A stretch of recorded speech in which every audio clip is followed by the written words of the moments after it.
Have you heard of Ilara, the one who took care of unwed mothers? A woman of whispered tales and hushed reverence, her name echoes through time, a beacon of defiance in an era of suffocating conformity. Ilara was different. She was a sorceress, a weaver of magic, a woman who dared to challenge the very fabric of societal expectations. She lived not on the fringes, but at the heart of our village, her cottage a haven for the lost and the ostracized. But her story, like the embers of a dying fire, fades with each passing generation.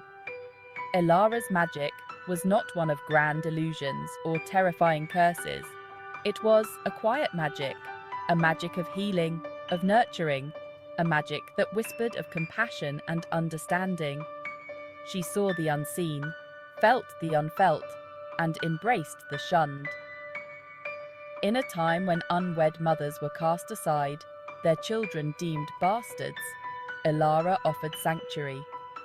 Her cottage, nestled at the edge of the forest, became a beacon of hope, a testament to the enduring power of love and acceptance in a world quick to judge and even quicker to condemn. Ilara's world was not just one of bubbling cauldrons and whispered incantations. Hers was a life intertwined with the political realities of our village. The council, a group of stern-faced men, dictated the rhythm and rules of our lives. Their word was law, their judgment absolute. But Ilara saw the cracks in their facade, the injustices veiled behind their pronouncements. She saw how their laws, crafted with cold detachment, failed to protect the most vulnerable among us: the women, the children, the different. Ilara, you must understand, our laws are for the greater good. We cannot bend them for every sob story. But Ilara refused to be silenced. She challenged the council, her voice ringing out in the square, her words a stark counterpoint to their pronouncements. She spoke of compassion, of understanding, of the need to protect those who couldn't protect themselves. She argued for the rights of women, for the sanctity of all life. Her words a beacon of hope in the suffocating darkness of societal norms. Her bravery, her willingness to stand up for what she believed in, resonated with the villagers, planting the seeds of change in their hearts. Ilara's cottage, a sanctuary of warmth and acceptance, became a refuge for unwed mothers. Women, scorned and ostracized by their families and communities, found solace within her walls. Ilara provided them not only with shelter and sustenance, but also with something far more profound: understanding, compassion, and a safe space to heal and to bond with their children. She taught them the forgotten arts of herbalism and midwifery, empowering them to reclaim their bodies and their lives. Ilara, you've given us more than just a roof over our heads. You've given us hope. Within those humble walls, children deemed illegitimate by society found love and acceptance. Ilara, with her gentle touch and her boundless capacity for love, nurtured not only their bodies, but also their spirits. She taught them to read, to write, to dream beyond the confines of their circumstances. Under her watchful eye, they blossomed, their laughter echoing through the surrounding woods, a testament to the enduring power of hope and resilience. Ilara's cottage, a beacon of defiance against societal norms, became a testament to the transformative power of love and acceptance. Ilara's growing influence, her unwavering support for the marginalized, did not go unnoticed. The whispers of discontent, initially confined to the shadows, grew louder, fueled by fear and ignorance. Those in power, threatened by her growing popularity and her challenge to their authority, began to see her as a threat. They labeled her a heretic, a danger to the social order, a witch who seduced women with her dark magic. Have you heard? They say Alara practices dark magic. She's dangerous, a threat to us all.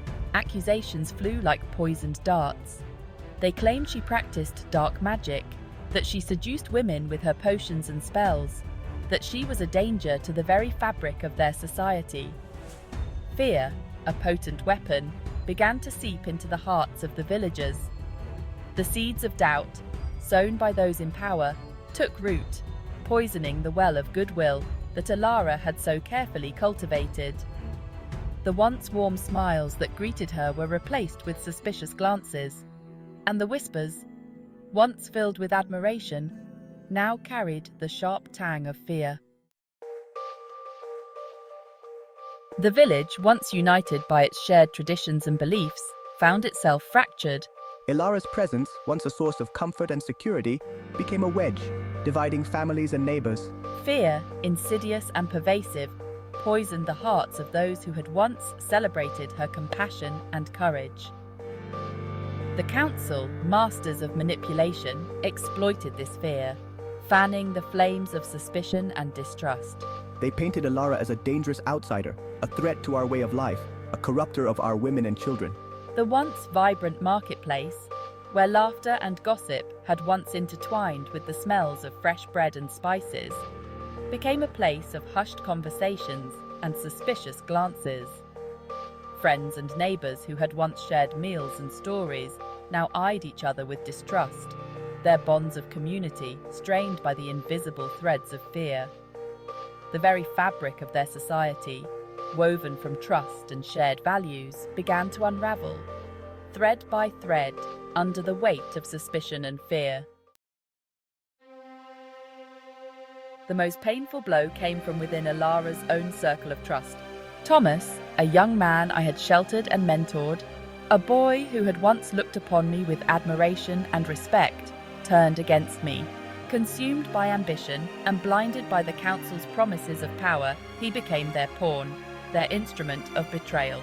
Lured by false promises and manipulated by those who craved my downfall, Thomas agreed to spy on me, to gather evidence that could be used against me. He betrayed her trust, her kindness, the very sanctuary she had provided him. His betrayal, a cruel twist of the knife, cut Alara deeply, shaking her faith in the goodness of humanity. It was a testament to the insidious nature of fear, its ability to corrupt even the purest of hearts. The trial was a sham, a public spectacle orchestrated to solidify the council's hold on the village and to make an example of Alara. The evidence, fabricated and coerced, was presented with theatrical flourish. Thomas, his face a mask of guilt and shame, delivered his fabricated testimony, his words echoing the council's accusations. I stand alone in the face of this onslaught, but I refuse to be cowed.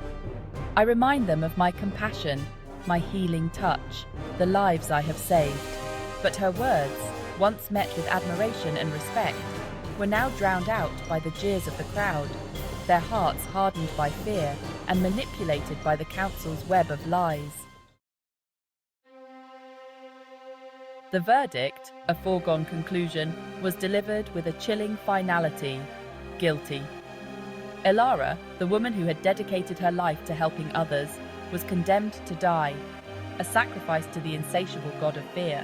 As they dragged her to the pyre, her spirit remained unbroken.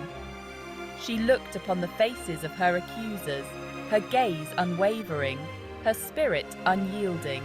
Even in the face of death, Alara's spirit radiated a quiet strength. The flames, fueled by ignorance and fear, danced around her, but they could not touch the fire that burned within her heart. The fire of compassion, of courage, of unwavering belief in the inherent goodness of humanity. Her death, a tragedy that stained the soul of the village, became a symbol of the devastating consequences of unchecked power, fear, and the silencing of dissenting voices.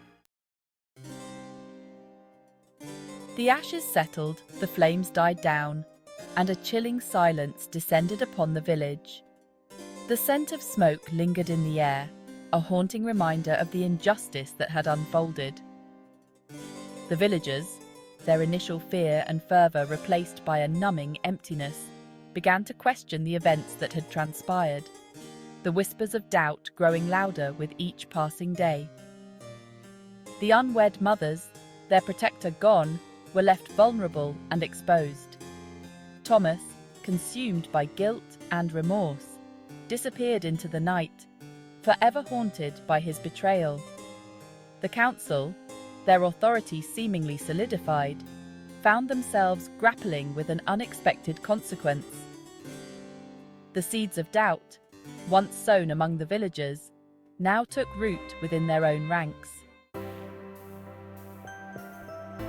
Ilara's story, though shrouded in tragedy, is not a tale of defeat. It is a call to action, a reminder that we must never allow fear and ignorance to triumph over compassion and understanding. It is a call to remember those who dare to challenge the status quo, who stand up for the marginalized and the oppressed, who fight for a more just and equitable world. We must honor Ilara's memory, not with tears of sadness, but with a renewed commitment to fighting for what is right. We must challenge injustice wherever we see it, speak out against oppression, and extend a helping hand to those in need. Let us ensure that her sacrifice was not in vain, that her story serves as a beacon, guiding us towards a future where compassion and understanding prevail over fear and ignorance.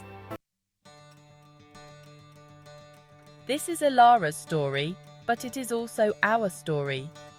It is a story that has been repeated throughout history, a story of courage and conviction, of betrayal and loss, of the enduring power of the human spirit. It is a story that we must continue to tell, to share, to pass down through generations. What stories will you tell? Will you choose to remain silent, allowing fear and indifference to shape our world?